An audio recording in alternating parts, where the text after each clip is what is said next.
Dois Toques. Oferecimento Kia e Lifan Sam Motors. Avenida Ipiranga 7110. E GBOX. Previdência e Seguro de Pessoas.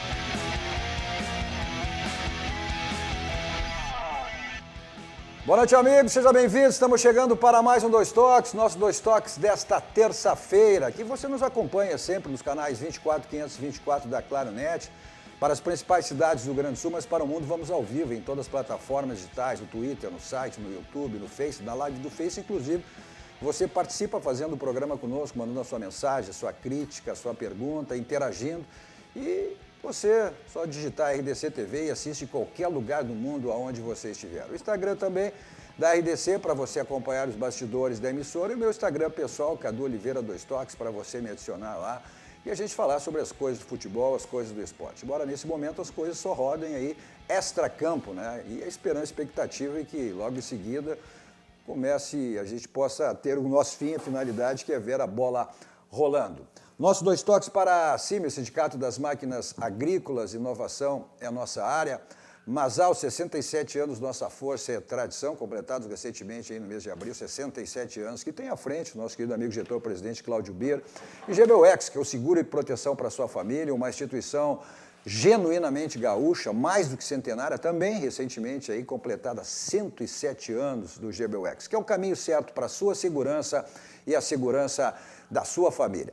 Nossos Dois Toques de hoje com os companheiros aqui no estúdio, Darcy Filho e Flávio Fiorin, recebendo hoje com muito prazer, com muita satisfação, presidente, o ex-presidente do Internacional, e como é presidente, fica sendo sempre presidente, né? Um presidente multicampeão, nada mais, nada menos que as maiores conquistas do Internacional, Libertadores da América e o Mundial, FIFA Mundial Interclubes. Fernando Carvalho, nos dá a honra e o prazer de estar aqui. Boa noite, Fernando. Boa noite, Cadu, Darcy, que prazer te reencontrar aí depois de tanto tempo. Fiorim, telespectadores que estão sintonizados, é um prazer muito grande estar aqui em contato com vocês para falar sobre esse momento difícil que nós estamos vivendo em relação a todas as áreas, né?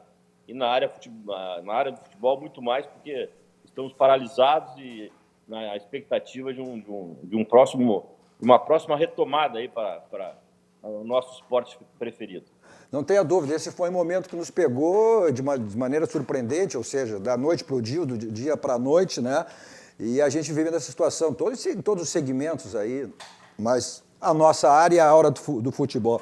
Mas eu quero resgatar contigo um pouquinho também, Fernando, tuas conquistas que a gente tem feito aqui com todos que a gente tem colocado no nosso Dois Toques, as tuas conquistas, que foram grandes conquistas aí para o torcedor colorado. Mas hoje são 70 anos, né, comemorativo, aí que teria uma grande festa. Até o querido amigo Dodge Sirena era um dos responsáveis por esse evento que faria lá nos 70 anos do Maracanã, agora foi prorrogado para o mês de novembro. Tomara que já possa se realizar e concretizar essa festa aí. Mas deixa eu aproveitar e perguntar isso, Fernando. Como é que foi a tua vida no Maracanã? Foram coisas boas, ruins? Foi mais para a conquista ou mais para a vitória ou mais para a derrota? Sim.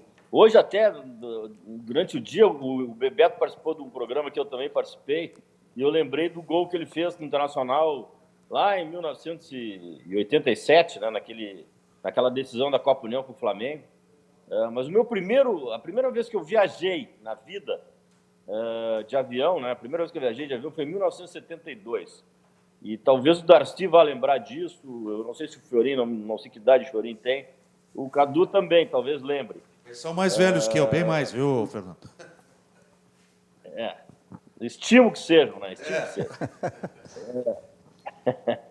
Foi o jogo que o Internacional jogou com o Flamengo. Experientes. Foi o jogo que nós jogamos contra o Flamengo, que foi talvez uma das primeiras partidas que o Volmir Massaroca jogou no Inter. E nós jogamos contra o Flamengo e vencemos por 3-1 no Maracanã. Eu estava presente, como eu disse, foi a minha primeira viagem ao Rio. E realmente foi uma emoção muito grande ter ido lá, ter participado. Mas, no mais, eu não tenho boas lembranças. Como dirigente, não tenho boas lembranças. Não conquistamos muitas vitórias, algumas vitórias, mas não muitas. Embora o Maracanã seja o grande palco do futebol mundial, né, desde a sua inauguração, sediando grandes partidas, grandes jogos. A Copa do Mundo de 50, que eu não assisti, mas tenho a referência, né? O primeiro maracanaço da história. Posteriormente, palco de grandes times, né? Botafogo da década de 60, Flamengo agora, Flamengo também da década de 80, né? O Vasco da Gama também grande time, o próprio Bangu, o Bangu de 66 foi campeão carioca, eu lembro também, eu não assistia, mas não assistia os jogos, mas acompanhava o Maracanã sempre, né? Como um grande palco. E hoje, comemorando 70 anos, é sempre boa essa referência, é sempre boa essa lembrança, porque por aquele gramado desfilaram os maiores jogadores da história, os maiores jogadores do mundo, né? Pelé, Zico, Romário, Bebeto, né? Para se falar dos atletas de lá, né? Lembro também do Maracanã, aquele famoso jogo Internacional e Fluminense, que nós vencemos por 2-0, que foi talvez a maior atuação do Internacional fora de casa da história. Eu lembro com muito orgulho aquele jogo. Também assisti pela televisão, não estava presente. Enfim, várias coisas me trazem o Maracanã à memória, e hoje, completando 70 anos, é um dia para que se saúde. Eu me lembro muito bem desse jogo que tu fizesse referência da Copa União, que o Internacional empatou com o Flamengo aqui, né? Tinha sido o gol do Renato, depois no Beira-Rio, e eu acompanhei o Internacional naquele jogo, que tinha tido uma greve dos aeroviários. O Internacional, inclusive, viajou na terça ou na quarta-feira, ficou praticamente a semana, né, concentrado ali, que não existe mais, que era o Hotel Nacional, né?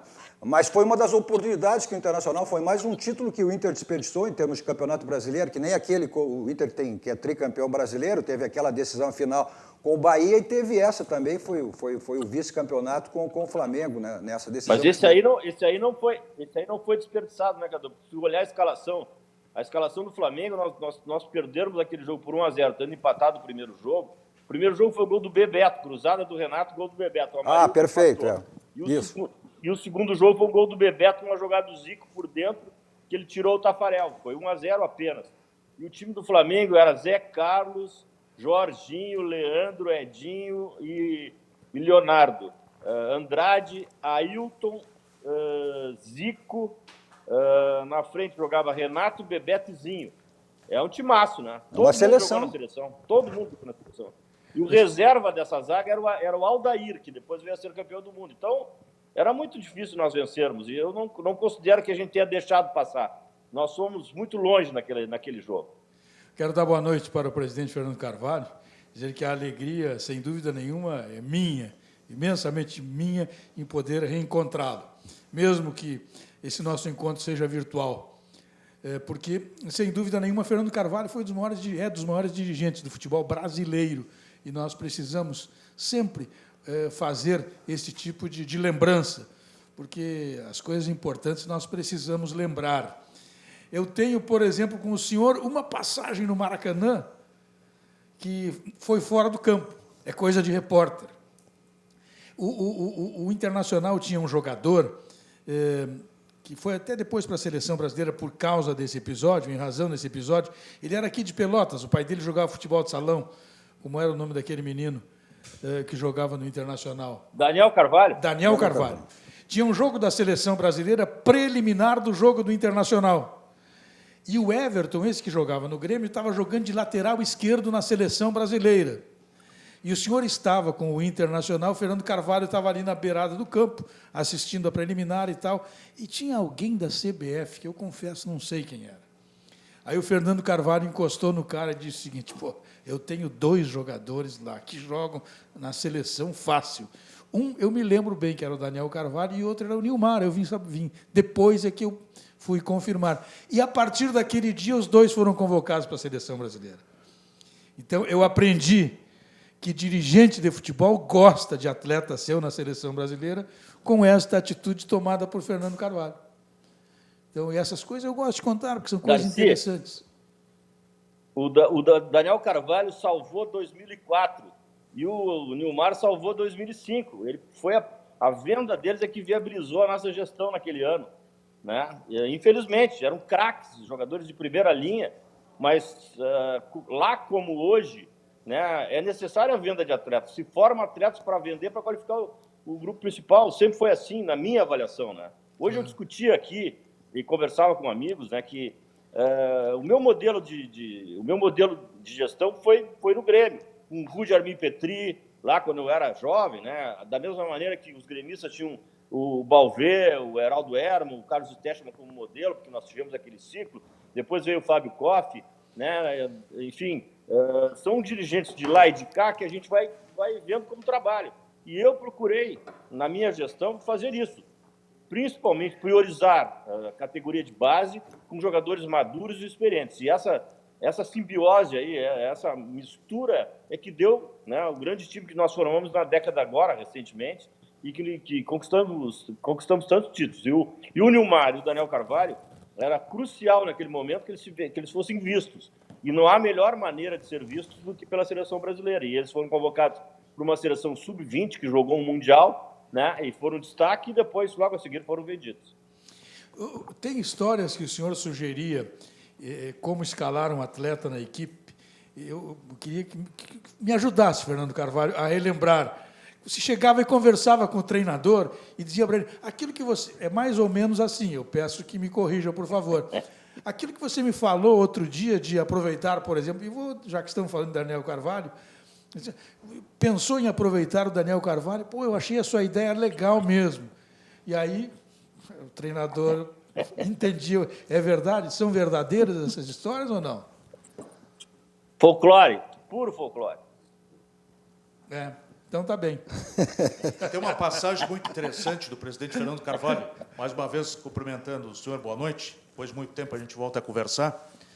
Nas suas palestras que você realiza aí pelo Brasil, certa feita li numa delas a sua história de entrada quando começou efetivamente o trabalho do Fernando Carvalho no Internacional da década de 80, pelas categorias de base, na oportunidade observando aí 3 decisões dos Grenais não sei se era sub-12, sub-10 na época, sub-11, e que tinham os 3 Grenais, o Grêmio fardadinho, bonitinho, e o Internacional um de abrigo, outro de chinelinho, outro sem camisa, e a partir dali o Fernando Carvalho iniciou o seu trabalho e viu que tinha que modernizar e padronizar o time do Internacional. Foi aí, né, Fernando? Deixa eu te corrigir, ver se eu estou certo, Fiorinho. Eu acho que o Fernando Carvalho não começou no Internacional, pode ser no futebol, né? Mas eu na época, repórter da RBS, o Fernando Carvalho começou no jurídico juntamente no futebol em 82. Com o Luiz Fernando Gifini. Não é isso, Fernando? Não, sem dúvida. E até vou dizer, o meu primeiro título que eu tive participação foi em 82, naquele Grenal que o Geradão fez os gols no Olímpico, e nós não fizemos antidoping, aquilo terminou no tribunal. E nós acabamos, vamos dizer assim, consolidando aquele título na vitória no tribunal, porque o Grêmio queria anular, ganhar os pontos, porque nós não realizamos antidoping. E nós conseguimos, no tribunal, manter o resultado de campo. Foi a minha primeira aparição como dirigente internacional, então como advogado, né? Posteriormente, esse mesmo tema se retornou, e eu não estava no clube, era na gestão do José Asmus, eu não estava no clube, e aí fui chamado em 91, no caso do Alex, aquele gol do Alex Rossi no Olímpico, que também nós também não fizemos o antidoping. Aí novamente fui chamado, até teve um julgamento que demorou 12 horas na sede do Foro Central, e houve uma cobertura da Guaíba até, a Guaíba transmitiu todo o julgamento a noite inteira, não sei se vocês recordam disso, e mais uma vez nós vencemos. E aí foi mais uma conquista colorada com a nossa participação ali. Uma das auditoras do tribunal era a saudosa Lacil Guine, né? Sim, Lacil Guine, várias pessoas conhecidas, né? Várias pessoas conhecidas participaram daquele julgamento. Bom, mas voltando à tua pergunta, Fiorinho, realmente isso foi um móvel do meu ingresso nas categorias de base. Na verdade, o Daniel Carvalho era um dos protagonistas desses times que jogaram. O Martin Carvalho, meu filho, também jogava. E eu estava lá como pai, né? Eu não estava como dirigente. Eu estava como pai assistindo um Grenal na frente do hoje shopping Barra Shopping, ali onde o Grêmio tem as suas escolinhas. E nós chegamos para o Grenal, eu levando o Martin, né? Levando pela mão, não tinha ônibus, não tinha... A reunião era antes na tela ali, os meninos se reuniam. E aí tinha meninos com calção vermelho, meninos com calção branco, outros de meia cinza, meia branca, camisa com diferentes patrocinadores. E aí o que mais chamou a atenção foi que o primeiro jogo, após realizado, as camisetas utilizadas serviram para o segundo jogo, para o time do segundo jogo, ou seja, o Internacional estava sendo representado, né, por um verdadeiro exército de Brancaleone ali, né, infelizmente. E a partir dali eu me ofereci para ser dirigente da categoria de base. Eu já havia passado no jurídico, já havia até tido uma oportunidade no futebol inexitosa, né, um período que não deu certo. Em 88 eu fui um dirigente mal sucedido, fui mal naquela passagem no departamento de futebol, me afastei do clube e só retornei em 95, nessa situação de pai de atleta, e que queria ajudar, de alguma maneira, o meu clube a reerguer aquele departamento que, historicamente, sempre foi um departamento que trouxe muitas alegrias ao clube, muitas revelações, né? O celeiro de ases. Eu queria restaurar e reconstituir o celeiro de ases que, naquele momento, não estava, né, tendo uma gestão adequada. E aí, a partir daí, passamos a trabalhar no setor, infelizmente, né? E aí o Cadu perguntou agora títulos, né? Os 2 primeiros títulos que eu conquistei como dirigente foi Taça Santiago, no ano de 97, e depois Taça São Paulo, como dirigente também, em 98, era nesse meu período, né? Claro que junto tinha outros dirigentes, tinha o Carlos Fraga, tinha o Newton Drummond, tinha o Maurino Locke, Gelson Pires, né? Todos eles participando, né? A meu pedido e a meu convite, né? Nós criamos um exército lá para tentar revigorar aquela categoria, mas foi assim, foi exatamente assim. A minha mobilização decorreu dessa avaliação, assim, que faço com muita pena, com muito desprazer daquele momento horrível, né, das categorias de base internacional. Fernando Carvalho, o que tinha naquele kit arbitragem que você entregava sempre para os árbitros antes dos jogos pela Libertadores? Não, aquilo ali era assim, uma gentileza que nós fazíamos, né? E só produtos do clube. Os árbitros chegavam e nós sempre tínhamos alguém que os recepcionava e que dava a eles o kit do clube. Era uma espécie de uma mochila com camiseta, com calção, com abrigo, com vários objetos do clube, outros objetos que agora nem recordo, para que eles, né? O árbitro sempre tem lá as pessoas para quem eles querem presentear, e amigos, parentes, geralmente árbitros de fora, e isso era uma prática que nós tínhamos, e até uma maneira de mostrar que o clube era um clube simpático, era um clube que prestigiava a arbitragem, né? Dificilmente nós tínhamos problema com os árbitros, e isso era uma demonstração da nossa ação e do nosso pensamento em relação a eles. Fernando, aí eu só me lembro na época de reportagem, teu início, você falou do Mar, mas teu início do futebol começou com um triunvirato, né, no futebol, que era tu, Luiz Fernando Carvalho, e o teu grande amigo, parceiro, teu irmão, que é o Granja, né, o José Granja. Ali foi o teu início no futebol profissional, é isso? Exatamente. Como eu falei, num período inexitoso, né? Eu acho que a gente, quando assume uma posição, assume uma condição de mando, e naquele momento eu estava assumindo, eu confesso a vocês que eu não estava preparado para aquele momento. Foi antes da hora aquilo, foi antes da hora. Depois, o Darcy era repórter também, ele lembra, eu tinha dificuldade até para dar entrevista, tinha dificuldade para me manifestar, eu era uma pessoa mais tímida, mais retraída, né? E também a questão da imposição dentro do vestiário. O vestiário tem que ter uma referência, o dirigente tem que ser referência na minha avaliação. O dirigente tem que mandar no vestiário, né?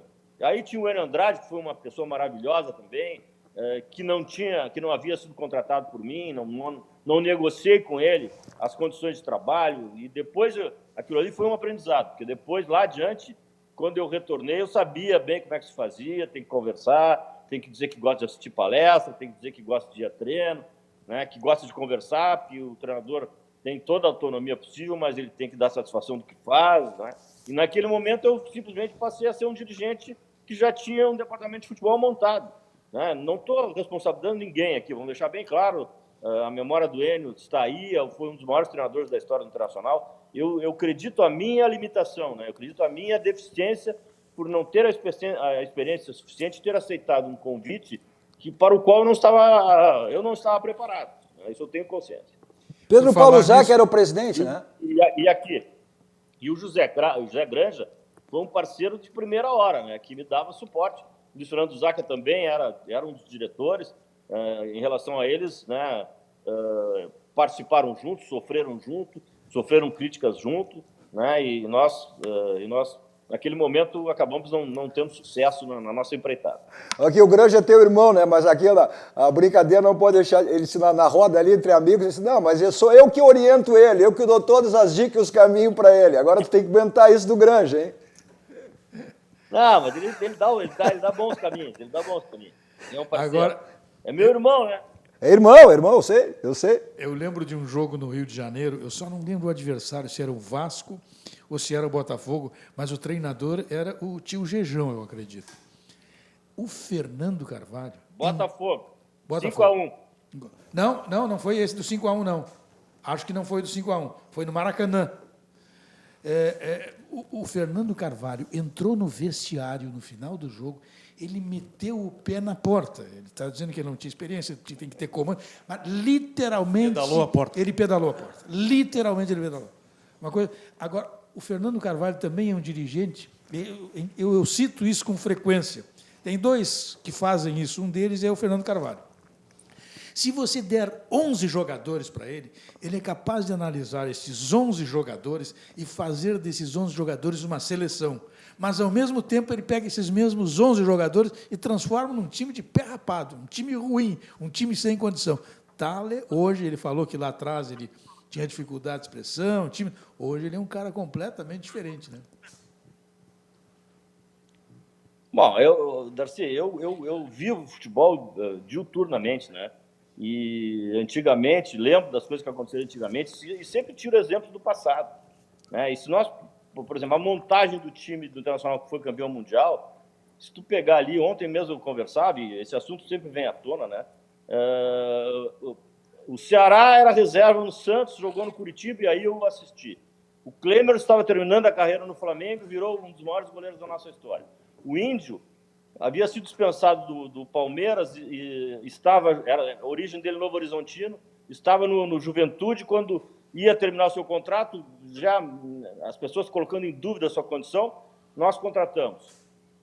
O Fabiano foi indicação do Abel, mas eu conhecia, até tinha alguma restrição, achava muito clássico, né? E até com ele, em determinado momento, logo no seu segundo, terceiro jogo, eu conversando com ele, Fabiano, aqui no Sul tem que dar bico, meu. Zagueiro que sai jogando aqui está muito próximo do banco, então cuida disso aí, tem que dar bico de vez em quando, que ele só sai. E depois o Fabiano virou também um jogador maravilhoso, né? O Rubem Cardoso, que foi campeão mundial, com trajetória no Grêmio, no Atlético Mineiro, Santos, Guarani, também jogador que não custou nada. O Elton Monteiro nós contratamos do Flamengo, né? No Flamengo, do Caxias, com passagem em outros clubes. Aí, Alex, eu lembro que eu fiz um BNH com o Guarani, nós contratamos, o Alex custou R$1 milhão em 11 parcelas de R$100 mil, né?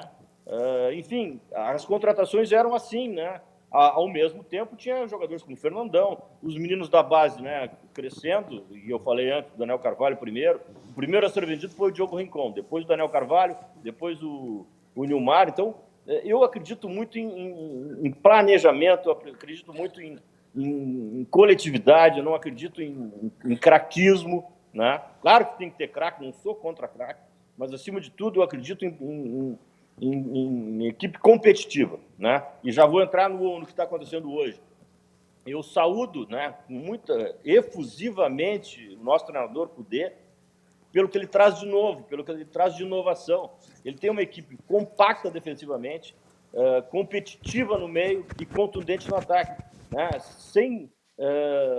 Ainda não tão contundente no ataque, mas já chegando próximo disso. Estava chegando próximo disso no momento em que houve a interrupção do campeonato.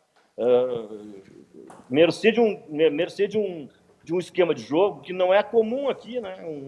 Que varia 3-5-2, 3 zagueiros, com um volante ficando na cobertura atrás da zaga, ora na frente da zaga, ora atrás da zaga, espetando ao mesmo tempo os dois jogadores de beirada, que são os laterais, né? Puxando os dois jogadores que seriam de beirada, o Marcos Guilherme e o Bosquilha, ou o Edenilson, ou o Galhardo, para dentro, para rechear o meio. Enfim, realmente é um treinador com muita criatividade. E eu gosto disso.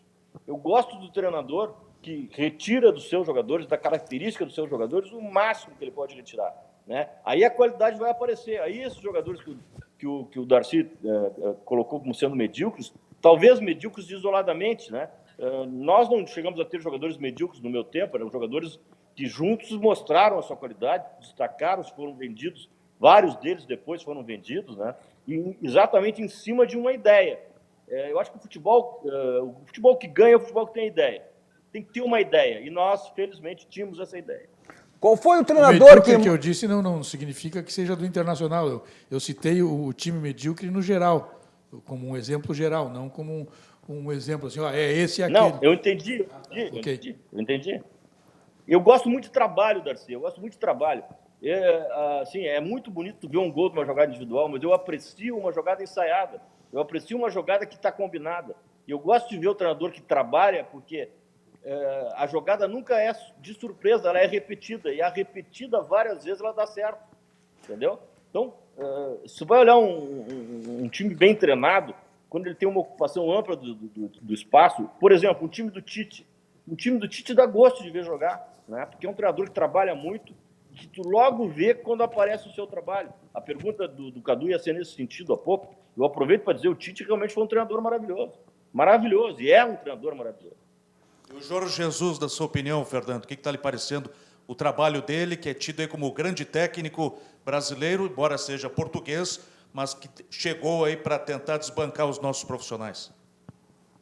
Eu acho que, por exemplo, o Jesus também traz uma inovação, né? Ele também traz uma inovação. Só que o Jesus tem uma grande vantagem em relação ao Cudê, por exemplo, e em relação aos treinadores brasileiros. O Jesus tem 10 jogadores no seu time principal que jogaram na Europa. Então, o atleta que atua na Europa por mais de 3, 4 anos, ele tem compreensão do jogo.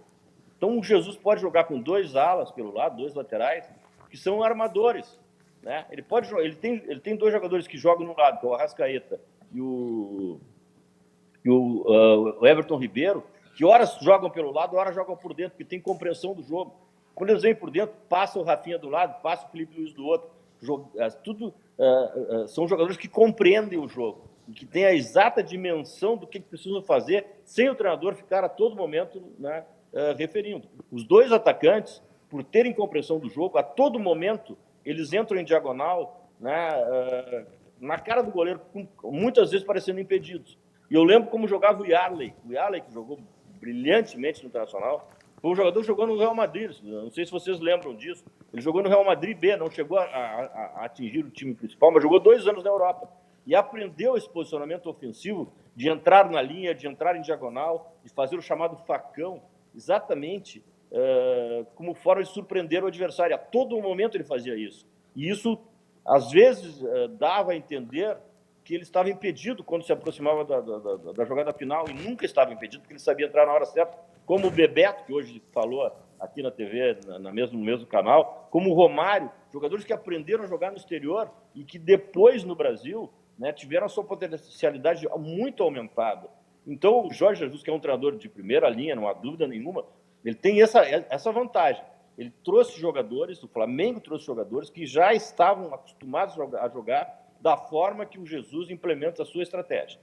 Eu sei que tu gosta muito do Cudê, porque é um treinador que demonstrou que trabalha muito. Informações tem que ele fica passando, ou seja, ele veio aí, o Internacional só trabalhando fisicamente, ele acompanha, depois vai para casa, ele é o meu teu estilo aí, acompanha todos os jogos, tem acompanhado todos os jogos aí dos adversários do Inter, ou seja, ele mudou o Internacional e radicalmente a maneira do Internacional jogar em relação ao ano de 2019. E o Inter, em pouco tempo, né, já pôde se ver, ou seja, o que ele quer, e ele sempre, quando ele veio para cá, ele disse, eu não vim para cá para fazer o mesmo, eu vim para cá para ser diferente. Só que o Internacional foi interrompido, aí, como todo futebol, em função dessa situação toda, dessa pandemia. Mas é um treinador que tu gosta, né? Eu já vi que tu desse um posicionamento em relação a isso, Fernando. Não, gosto muito. E, assim, a primeira vez que eu vi o Cudê foi num jogo aqui na Arena, que o Roger era treinador do Grêmio. O Rosário Central ganhou a partida jogando muito bem, exatamente no mesmo esquema, né? Jogando com 3 defensores, um centralizado, às vezes atrás dos 2 lateralizados, às vezes na frente, com um volante, né, a mais na frente desse defensor que jogava atrás e na frente dos zagueiros, com 2 meias, que não eram pontos, eram meias por dentro, e 2 alas abertos que passavam a todo momento. E 2 atacantes centralizados, né? Com isso aí, ele tinha, ao mesmo tempo, o que eu falei antes, né? Ele tinha solidez defensiva, uma compactação no meio e uma contundência ofensiva. O Grêmio ganhou aqui por 1-0, aliás, o Rosário Central, e lá ganhou por 3-0. Né? Enfim, é um treinador que já naquela época demonstrou muita qualidade. Depois no Racing, antes foi para o México, e no Racing também foi campeão argentino, jogando nesses moldes, com jogadores de qualidade assim, duvidosa, né? Mas apenas muito competitivos e muito bem espalhados no campo.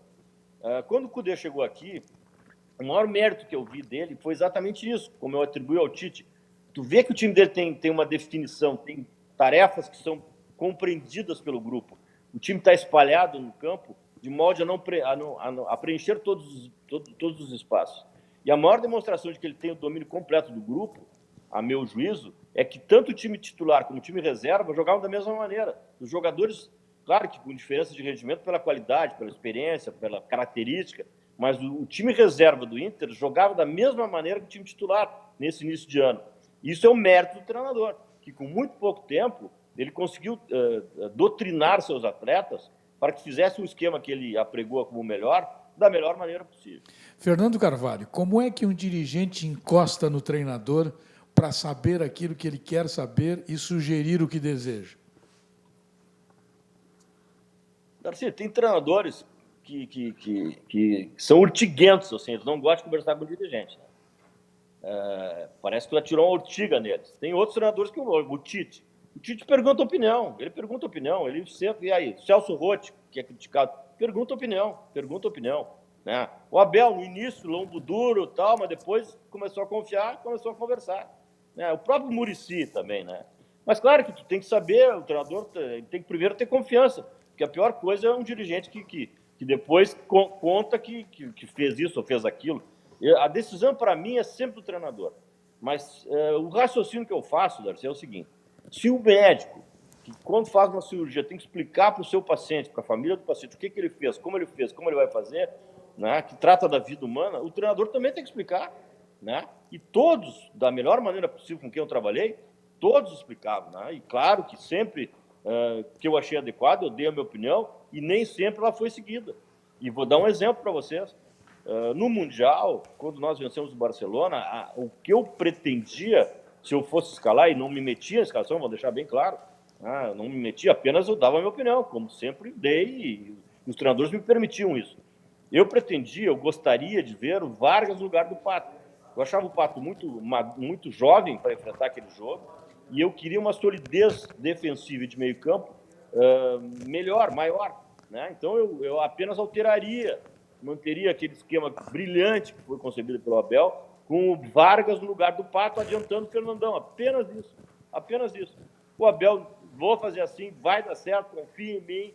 Disse várias vezes, fez daquela maneira, deu certo e nós somos campeões do mundo. Então, não tenho a pretensão de saber mais do que ninguém, não tenho a pretensão de mandar no treinador, até porque o treinador que é mandado, ele se despersonaliza e ele perde o comando. Então, o treinador é que tem que escalar. Eu não quero escalar time, nunca quis. Agora não falo mais nisso porque eu não sou mais dirigente, mas eu não quero escalar time. Né? Nunca gostei de escalar time. Agora, quero saber por que as coisas estão acontecendo. E cobro, e peço, olha, eu quero que faça ultrapassagem. Meu time não pode jogar dessa maneira, tem que jogar fechado, tem que jogar no ataque. Esse jogo é para atacar, esse jogo é para compactar no meio. Isso eu digo. Né? Eu gosto muito mais de discutir uma ideia do que um nome. Eu nunca pedi para botar esse ou aquele jogador. O que eu gostava de discutir é ideia. Tem que ter ideia. Como é que nós vamos enfrentar o Barcelona? Me dá a ideia. Gostei da ideia, não gostei da ideia. E a ideia era boa, mesmo que, pela inexperiência do Pato naquele momento, eu preferisse jogar com o Vargas. E o Hidalgo machucou mesmo. O Hidalgo machucou. Na verdade, foi um problema emocional. Eu julgo que tenha sido um problema emocional. O Hidalgo, no intervalo do jogo anterior, com o Al-Ahly, ele sentiu, né? Ele sentiu. E acho que foi emocional, acho que a carga emocional estava muito alta. E o Rubem Cardoso estava na ponta dos cascos e entrou e tomou conta e foi uma grande atuação naquele jogo. Fernando Carvalho, que sempre encontrou jogadores espalhados pelo Brasil afora, grandes nomes que atuaram do Internacional, se citaram alguns aqui, por exemplo, o Nilmar, Daniel Carvalho. Um nome que já não está mais entre nós e que foi buscado no Criciúma, o Maicon Librelato. Esse jogador poderia ter dado muito mais alegrias ao Inter se estivesse conosco, né, Fernando? Nem me fala nisso, Fiorinho, nem me fala nisso. Esse foi uma coisa inacreditável, né? Um jogador que, tu imagina, Michael Librelato, Daniel Carvalho e Nilmar no ataque. Que loucura. Né? Pô, tá louco. Fernando, eu não Seria vou... assim. Eu não vou, tu não vai dizer, eu sou de repórter, quem foi repórter sempre é repórter, não adianta nada, né? Né, Darcy? Sem dúvida nenhuma. Chuva, frio, atrás da goleira. Eu não vou, evidente, até porque tu não vai dizer desse, tu trabalhaste com vários técnicos aí, vários e grandes técnicos, né? Se eu te perguntar o melhor, tu vai acabar distorcendo, mas aquele que mais te aproximou, Não. né? Das tuas ideias, da filosofia do teu trabalho. Eu sempre procurei contratar treinadores que tinham as minhas ideias, alguns pelo que eu via, né? Que eu não conhecia pessoalmente. Mas, sem dúvida, eu reputo, sim, o Abel é o nosso maior treinador, pelo título que ele conquistou. Todos têm defeitos, todos têm muitas qualidades, né? Muitas qualidades, mas eu vou colocar o Abel exatamente pelo título, né? O Muricy nos ajudou muito, preparou aquele time, né, para chegar com apenas 1 ou 2 retoques. O Abel aperfeiçoou o que o Muricy fez. Depois o Tite conseguiu conceber um time maravilhoso, aquele time de 2009. Se nós não perdêssemos o Nilmar ali, perdêssemos através de uma venda necessária, não estou aqui fazendo crítica, necessária, né? E nós conseguimos montar um time maravilhoso ali, que tinha uma fluência, né? Tinha uma retenção de bola, até aquele Grenal que nós ganhamos de 4-1, tem um lance ali que nós ficamos 2 ou 3 minutos com a bola até surgir a jogada de gol, né? Magrão jogando muito, Guinazu jogando muito, o Tyson, Nilmar, aquela velocidade, parecia que estava de moto os dois no contra-ataque. Enfim, então o Celso Roth foi muito bem na Libertadores, né, em 2010. O Muricy fez a montagem, então eu fico com o Abel pelo grande título que nós conquistamos. Tá certo.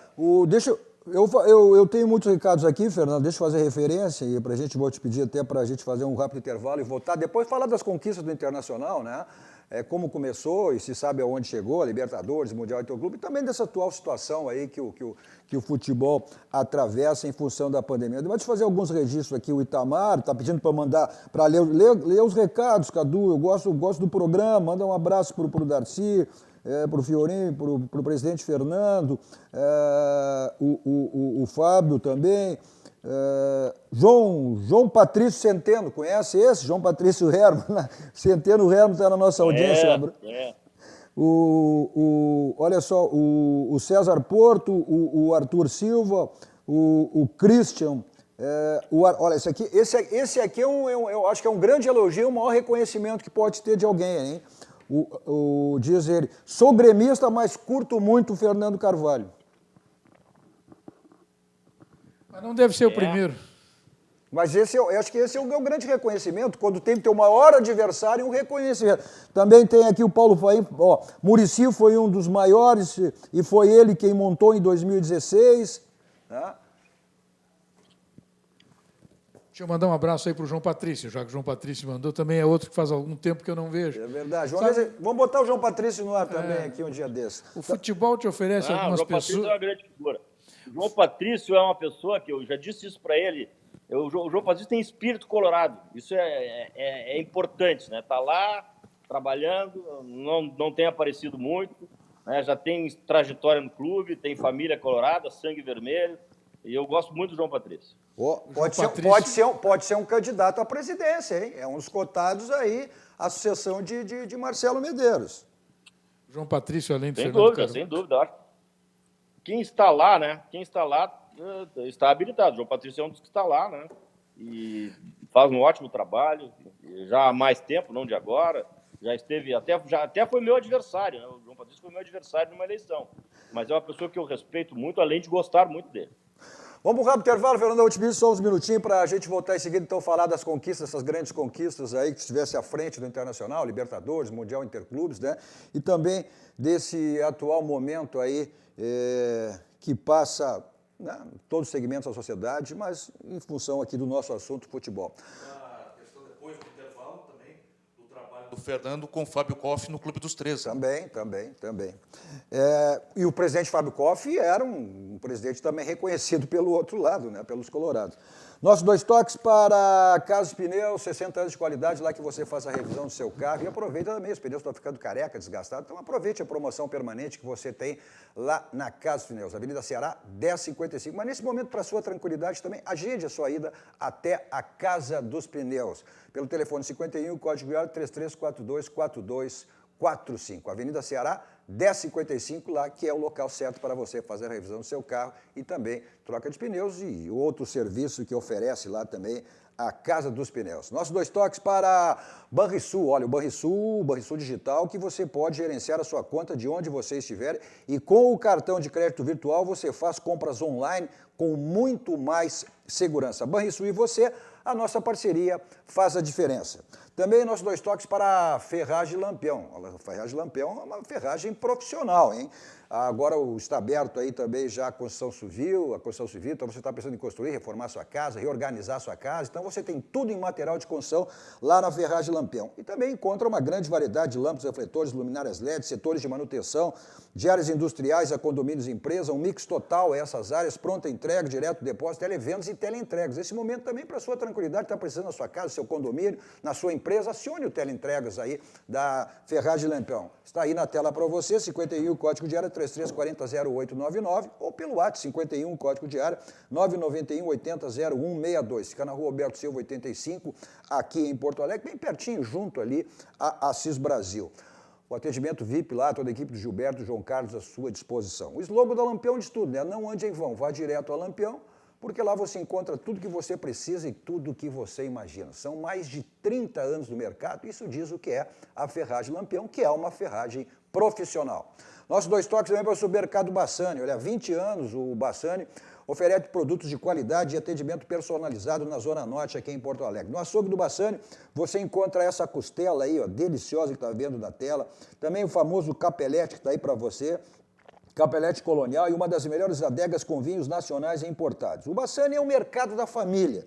Está aí o endereço também. E nesse momento, olha, faça a sua lista lá do que você precisa, recebe na sua casa pelo teleentrega. 51, código de área 3348-9707.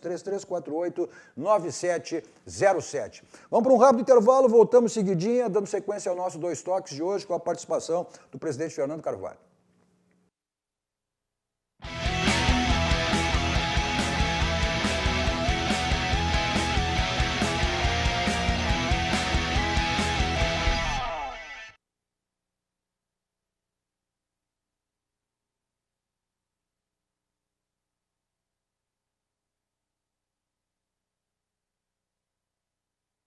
Estamos de volta com o nosso 2 toques desta terça-feira, que você acompanha nos canais 24 e 524 da Claro Net para as principais cidades do Rio Grande do Sul, mas para o mundo vamos ao vivo em todas as plataformas digitais, é só você digitar RDC TV e assiste qualquer lugar do mundo aonde você estiver.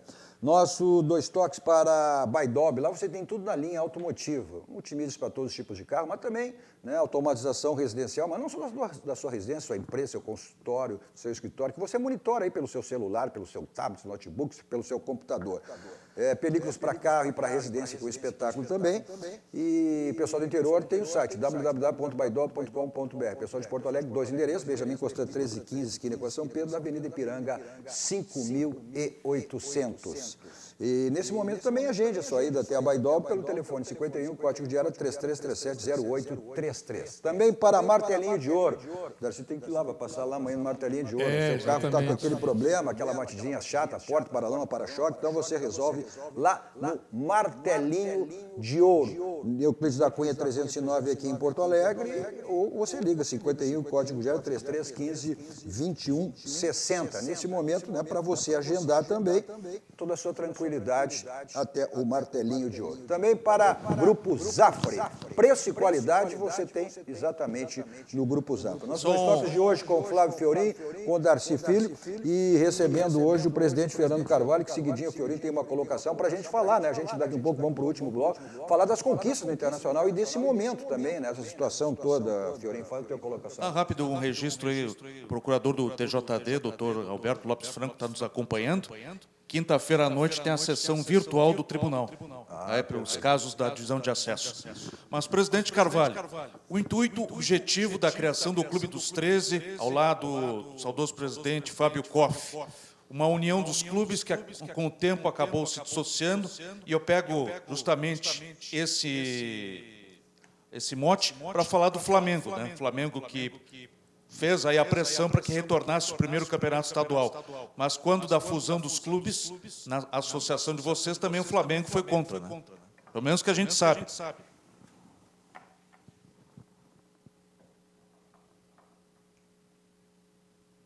Medeiros era presidente internacional, que era a época do Gilberto Medeiros, pai do Marcelo, que hoje é o nosso presidente.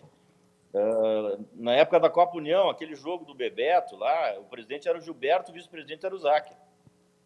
Lá em 1987. Um pouquinho antes foi criado o Clube dos 13, em função de um problema de regulamento, uma disputa judicial na Justiça Comum, acabou emperrando lá o campeonato.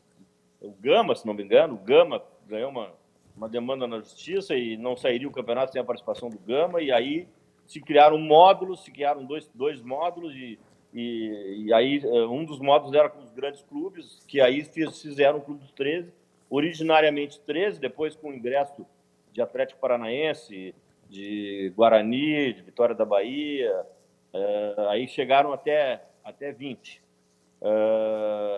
Eu fui vice-presidente no meu período de presidência do Inter, de 2002 a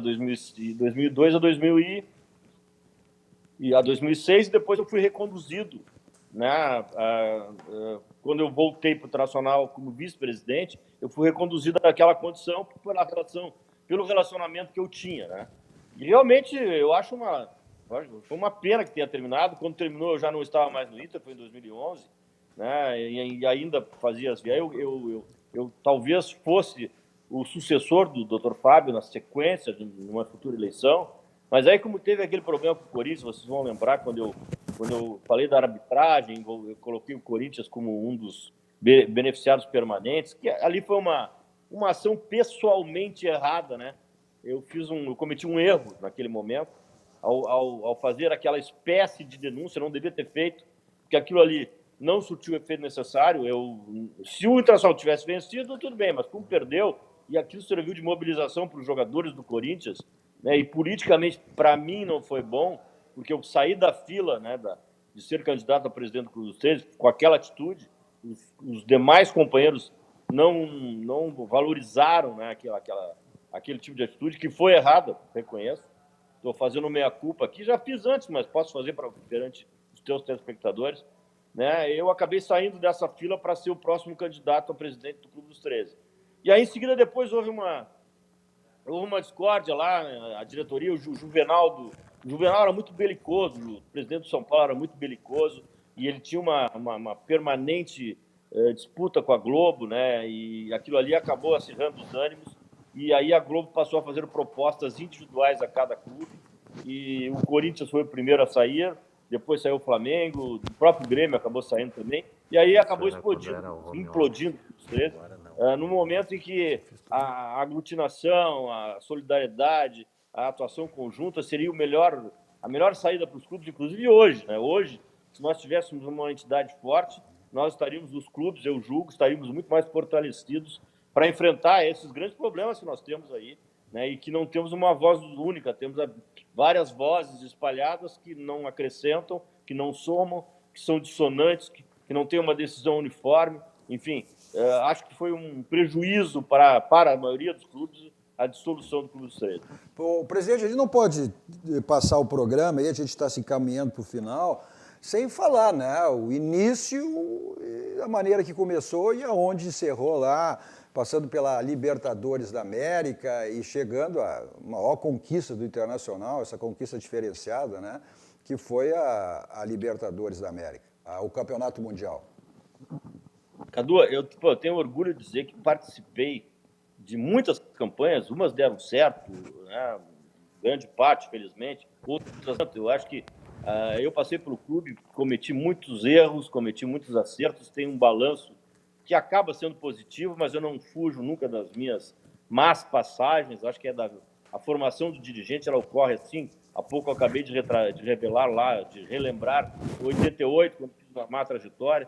Né? Então, eu tenho orgulho de dizer que participei assim como dirigente, direto. Até vou mostrar para vocês ali, ó. Tem ali em cima, não sei se está dando para ver ali. Tá, sim. Uma sacinha. Eu participei, eu mando fazer réplica das conquistas que eu tive participação como dirigente, claro, não sempre com outras pessoas, com outros dirigentes que foram fundamentais. Tudo é um processo, ninguém ganha sozinho, eu jamais chamaria atenção para isso.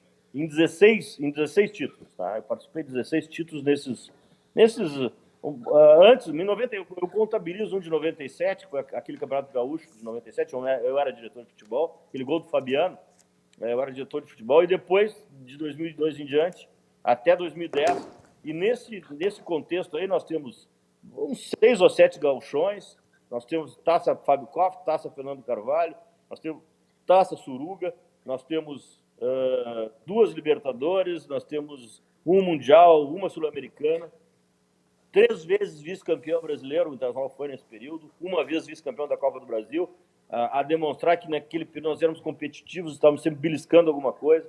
Isso é um motivo de muito orgulho, exatamente porque, e aí eu vou usar uma palavra que usei antes, né? A gente tinha uma ideia do futebol, eu acho que tem que ter ideia, tu tem que perseguir essa ideia, perseguir aquilo a que tu te propõe. Né? Futebol de competição é o futebol gaúcho que ganha, é o futebol de competição com defesa sólida, com meio campo compacto, com um ataque contundente, mas sempre priorizando a questão da competitividade. Né? E isso foi feito nesse período, demoramos para chegar lá, foi uma longa trajetória, até vocês não sei se lembram, eu fiz um livro de Belém a Yokohama, porque nós começamos uma retomada em Belém, quase caindo para a segunda divisão, no último jogo de 2002, e terminamos, né, eu pessoalmente como presidente, o último jogo de 2006 foi em Yokohama. Então, isso é uma síntese, né? Essa frase é uma síntese de tudo que foi feito. Foi um trabalho difícil, com planejamento, com muita entrega, com muita mobilização. A mobilização dos colorados, isso foi fundamental, né? Mobilizamos os colorados, isso é um orgulho que eu tenho. Os colorados de todos os segmentos, eu visitava sindicatos, eu visitava OAB, sindicatos dos arquitetos, dos engenheiros, né? Ia nos colégios, interior, toda semana no interior, mobilizando os colorados para se tornarem sócios. Começamos lá com 7 mil sócios, terminamos em 2006 com 50 mil, depois chegamos a 112 mil em 2010. Enfim, o faturamento do clube, quando eu saí saí da presidência, depois eu acabei 1 ano e meio retornando, né? Nós tivemos o nosso faturamento saiu de 30 milhões, de 20 milhões para 112, depois para 200, né, em 2010, enfim. Houve um crescimento do clube, acima de tudo, que tinha muita gente trabalhando, tinha muitas pessoas voltadas, né, para o trabalho e buscando esse crescimento do clube. Vitórias em Grenais era uma perseguição permanente de nossa parte. Nós tínhamos que mirar o adversário para poder superá-lo. E se vencêssemos o adversário, venceríamos os demais, porque o adversário era muito bom, era muito competente. Né? Então, eram regras que nós tínhamos e que, felizmente, acabaram dando certo. Tá certo, Fernando. Se tu puder, em 1 minuto, estou mandando eu encerrar aqui, como é que tu está acompanhando essa atual situação do futebol, com as dificuldades financeiras, enfim, os clubes passando por toda essa situação em função aí dessa pandemia aí? Bom, essa pandemia ela vai trazer perdas em todos os setores. Perdas de vida, perdas financeiras, perdas de relacionamentos, né? E o futebol também vai trazer perdas, né? Nós temos aí as receitas dos clubes afetadas dramaticamente pela ausência de jogos, pela ausência de público, pelas contribuições que não ocorrem na mesma dimensão anterior, né? Mas nós temos que superar, a vida é de superação, nós temos que superar. Nós gaúchos aqui temos essa história para contar, as nossas façanhas são em cima de dificuldades. Eu tenho certeza que o Internacional vai sair, o próprio Grêmio também passa dificuldades, né? Vai superar esse momento que é difícil para todos nós. Valeu, Fernando. Muito obrigado pela presença, pela participação aí, que nos qualificou muito o nosso Dois Toques. Eu sei que tem um homem que frequenta o Barranco, né? O Barranco agora já de maneira presencial aí também, com todos os cuidados. Estou com a minha máscara aqui, olha aqui, ó. Já era mascarado, agora tem 2 máscaras, viu, Carlos? Máscara presencial do Barranco aqui, olha só, olha aqui, ó. Personalizada aqui do Barranco, né? Então, todos Um abração pro Elcio e pro Chico lá. Isso. O Elcio Chico proporciona todas essas delícias lá, que tem de maneira presencial, com todos os cuidados, mas também, né?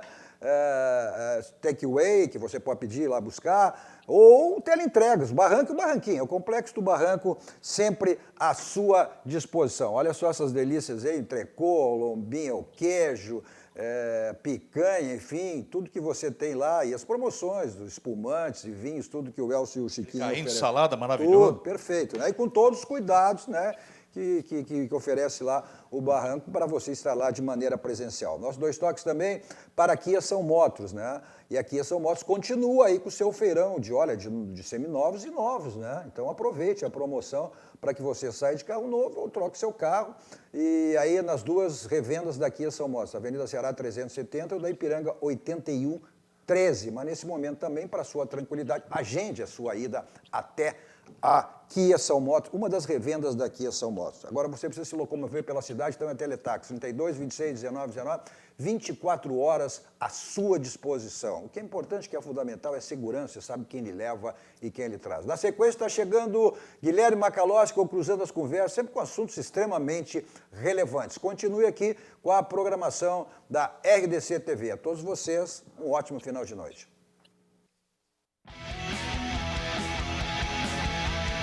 Dois Toques. Oferecimento Kia e Lifan Sam Motors. Avenida Ipiranga 7110. E GBOX. Previdência e Seguro de Pessoas.